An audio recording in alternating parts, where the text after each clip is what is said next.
अस्सलाम वालेकुम दोस्तों, अज तुहाडे वास्ते 3 बकरां दी लाट लिआंदी है ते बड़े माशाअल्लाह क्वालिटी वाले बगल नकोड़ा चेक कर सकते, चंगी बगल च और बिल्कुल तोते फेस ते थल्ले तक जाला रही पई ते बड़े ही क्वालिटी वाले माशाअल्लाह बकरे ने पे।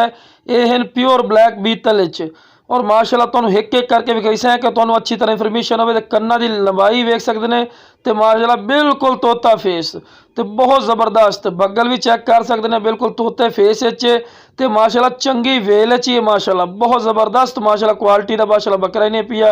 तो तुहानूं अच्छी तरह क्लोज करके विखाने का मकसद होंदा कि तुहानूं अच्छी तरह इन्फॉर्मेशन होवे। तो लो जनाब हुण तुहानूं दूर करके विखाने पैर इहदे बन्ने तुसीं चेक कर सकते हैं, क्योंकि इतना एक्टिव माशाअल्लाह तेज जिंदी सोच नहीं ते माशाअल्लाह चंगा सानी बनने वाला बकरा पिया। तो यदी उम्र 6 तो 7 महीने, कोई गलत बयानी नहीं करनी। जितना ही तुहानूं जानवर विखा रही हो तिन्ने दे तिन्ने बकरे 6 तो 7 महीने दे न। ते जेड़ा भाई इंशाल्लाह पहले कॉल कर सी जद मुनासिब रेट ते मिल जासी। ते वेख रहे ने तुसीं पैर बन्ने ने दे पूछल वेखो बिल्कुल सीधा ते लो जनाब माशाअल्लाह खूबसूरती वेखो माशाअल्लाह। ते लो जनाब माशाअल्लाह बहुत ज़बरदस्त है पिया। तो उन्होंने चारा वगैरह खवा के विखाने हैं। लो जनाब वेखो चारा वगैरह खा रही है माशाअल्लाह, सेहतमंद ते एक्टिव जानवर उसी। तो हुण दूसरे नंबर पर आ गया, यह भी यदा बिरा है पिया तो बहुत ज़बरदस्त। यदा नकौड़ा झालर भी वेखो माशाअल्लाह चिट्टी अख च ते कन्ना दी लेंथ 16-17 इंच माशाअल्लाह कान लंबे पे ते वेल ही चेक कर चंगी वेल च चारा वगैरह खा रही है। ते बगल वेखो कितनी बगल है, आम इतनी बकरे की बगल नहीं होंगी माशाअल्लाह जितनी इन्हां दोवां दी बगल है पई। ते प्योर बीतल चिन माशाअल्लाह बहुत ज़बरदस्त ते डबल हड्डी दे छाती वेख चंगी चौड़ी छाती चिन ते वाइट अख दे विच ते कन्ना दी लेंथ भी बाहर तो आखिर कन्ना दी लेंथ भी चेक करो ते बहुत प्यारे माशाअल्लाह। ये भी तुहानूं टुरा के विखाई सैं ते माशाअल्लाह तुहानूं पता लग सी कि सेहतमंद एक्टिव इन पैर ये भी बन्ने पे। ठीक है ना, नजर आ रही ना पैर भी बन्ने पे ते आपको चारा वगैरह खा रही है माशाअल्लाह सेहतमंद एक्टिव है, क्योंकि तेज़ बहुत ज़्यादा तो मेरे को जगह बड़ी है कम तो माशाअल्लाह बड़े एक्टिव माशाअल्लाह बकरे पे। तो तुहानूं टोर के भी खसा है। ठीक है, चारा तो तुसीं वेख रहे हो माशाअल्लाह खा रहे हैं। इस तरह कोई भी चारा वाला है ना तुहानूं चारा वगैरह खवा के नहीं विखादा जिस तरह से तुहानूं विखा रहे हैं। तो माशाअल्लाह लो जनाब माशाअल्लाह सेहतमंद एक्टिव जानवर उस चेक कर सकते हैं।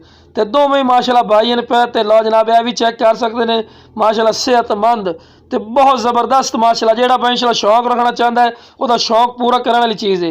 तो हुण तुहानूं दूसरा भी विखाने माशाअल्लाह दे नाल चारा खा रही ला जाओ ना दूसरा बकरा है। तो पूछल की लंबाई वेख रहे हैं कम अज़ कम 8 इंच माशाअल्लाह पूछल लंबी इसू तो बहुत ज़बरदस्त। तो लो जनाब है तीसरे नंबर पर आ गया माशाअल्लाह नकौड़ा फेस ही चेक करो चंगे नकौड़े फेस ते वाइट अख दे विच ते झालर वेखो कितनी लंबी माशाअल्लाह झालर इसू नकौड़ा माशाअल्लाह झालर वेखो तो बहुत ज़बरदस्त क्वालिटी वाला माशाअल्लाह ब्रीडर ने पे। तो जेड़ा भाई इंशाअल्लाह पहले कॉल कर उन्होंने जल्द मुनासिब रेट ते मिल सी।